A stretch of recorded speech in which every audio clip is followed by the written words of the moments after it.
That was back then.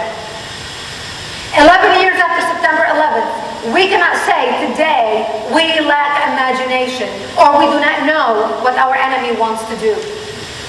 The list that I just read you the names of people in America, Americans either naturalized or holding American citizenship, who want to attack America, who have been convicted now in the last 4 years since President Obama became president, over 75 homegrown terrorists arrested. We can no longer ignore these facts. These are facts, and they are happening in our communities. So the best thing we can do right now is educate ourselves onto what we are facing, who is our enemy, what is their intent, what's their end goal, and what we can do as Americans to make sure this will never happen again in any way, shape, and form. Just because we are worried about our economy, this does not mean our enemy forgot about us or changed their minds. They have patience. Why are we concerned about the Islamic threat?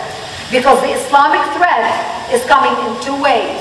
Military threat, we know they want to attack us militarily, but also right now in a stealth way, stealth jihad, where we know they are trying to infiltrate our culture like what they did in Europe and sabotage it from within.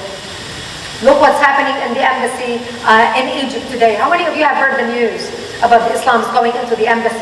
The country that we give them $2 billion a year of your and my tax dollars. This is how much Egypt receives. $2 billion per year.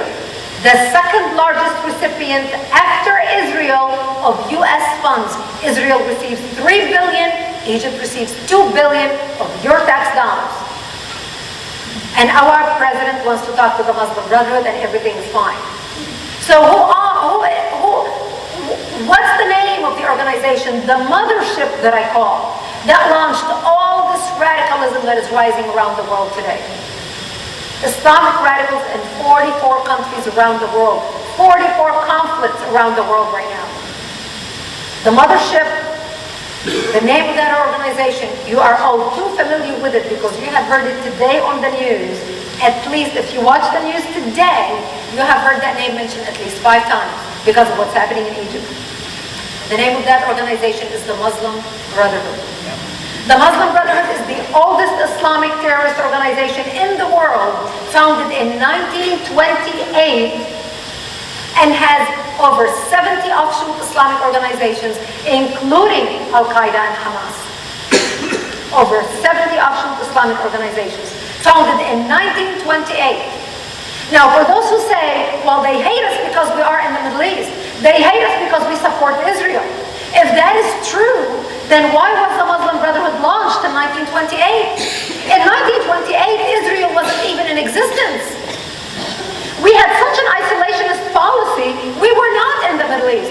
We had such an isolationist policy that our country, Newsweek magazine in 1939, had on its front cover, country divided, 50-50. 50% of Americans want to go to war with Hitler in Europe, and 50% of Americans said, we don't give a darn. We have the job and the economy to worry about, forget Europe. That's how much of an isolationist policy we had. So why was the Muslim Brotherhood founded in 1928? The Muslim Brotherhood was founded in order to bring back and establish the caliphate and Islamic empire worldwide, because the Islamic empire had ended 5 years prior in Turkey after ruling for 1,400 years. At one point, the Islamic empire and Islam covered more of the earth's surface than the Roman Empire at its peak. The Islamic empire ended in 1924, less than 100 years ago. You see, they know their history. We do not know history. Our children today cannot even remember nor talk intelligently about World War II and what America did for the rest of the world in liberating them. But they remember history. The Islamists remember history. So the Muslim Brotherhood was launched to basically bring back the Islamic empire and oppress again, Christendom and the Christians and the Jews, whom the Muslims consider inferior to Islam because Islam is superior to all other religions in the world. That's why the Muslim Brotherhood was launched. So why are we worried about the Muslim Brotherhood today? Because the Muslim Brotherhood wrote a plan in 1982.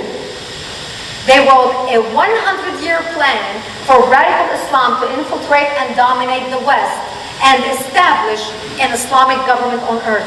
In the counterterrorism circles, this plan became known as the Muslim Brotherhood Project.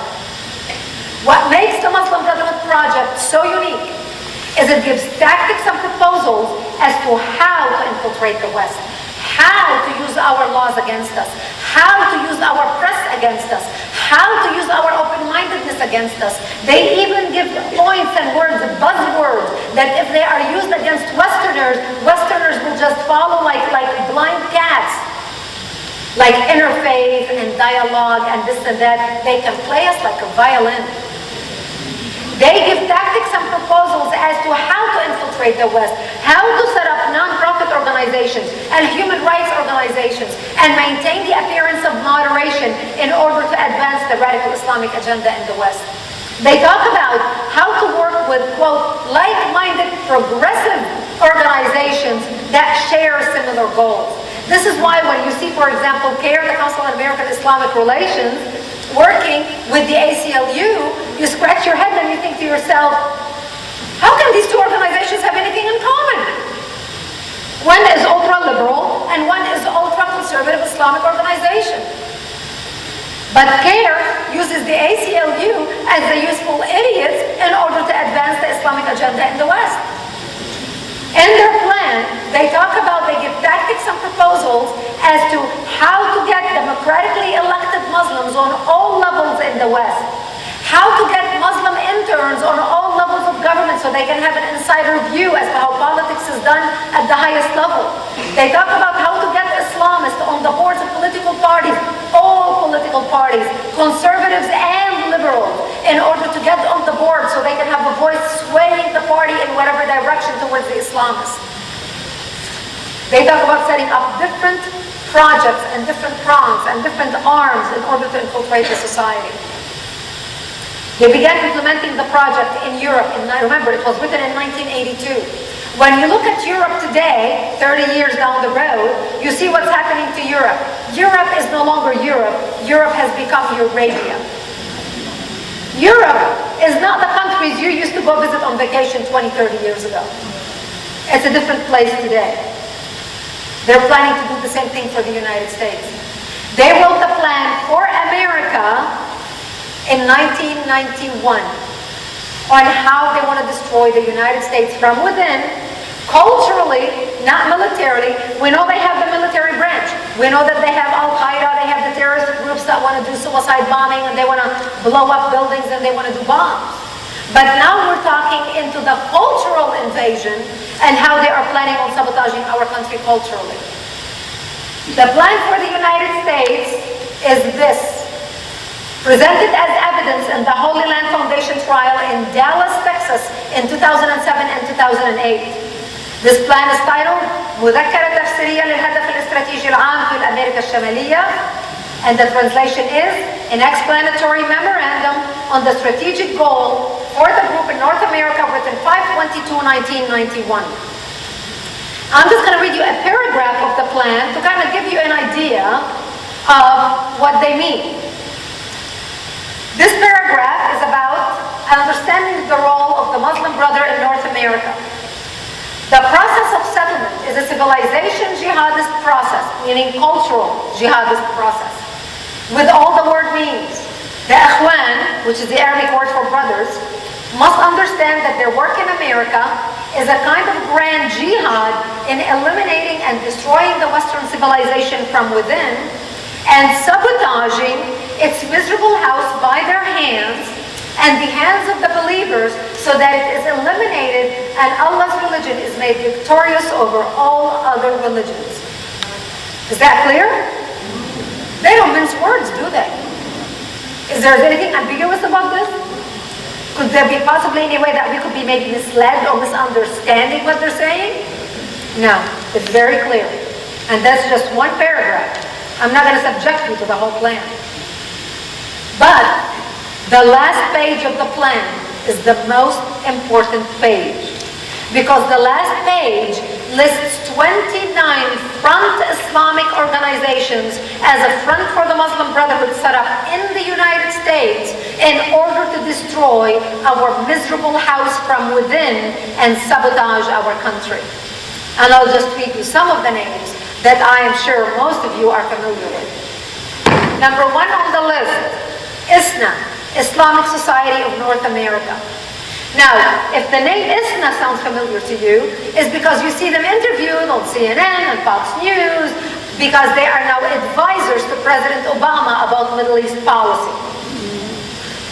It is believed that Ingrid Manson from ISNA wrote President Obama's speech, which he delivered in Egypt, his first speech to the Islamic world.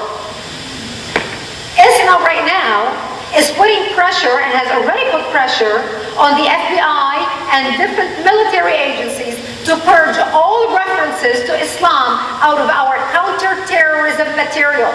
This is why, under our threat assessment plan, now in our government, in the FBI, at the Pentagon, at the State Department, there is no reference to radical Islam, to Islamic terrorism, Islamic jihadism, Islamist jihad, nothing.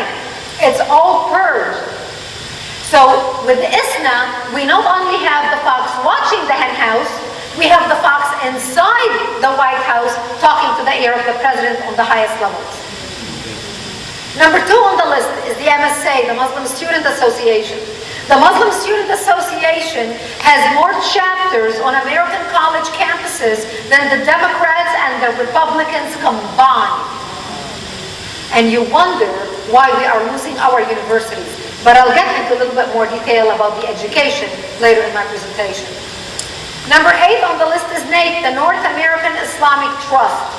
NATE owns the deed to the majority of mosques in the United States. Now you know where homegrown terrorism is coming from and why it's rising. Number 22 on the list is IAP, Islamic Association for Palestine, which later became CARE, Council on American Islamic Relations. How many of you have heard of CARE, by the way? You are in Florida. Wow. They're very famous, aren't they? Well, the way CARE started is because they decided, you know what?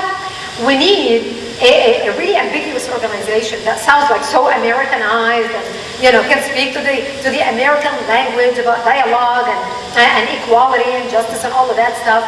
And so they got together, and the founders of the Islamic Association for Palestine decided that's how we're going to set up CARE, and CARE is going to be that front that nobody's going to understand what it's all about in order to advance the radical agenda in the West.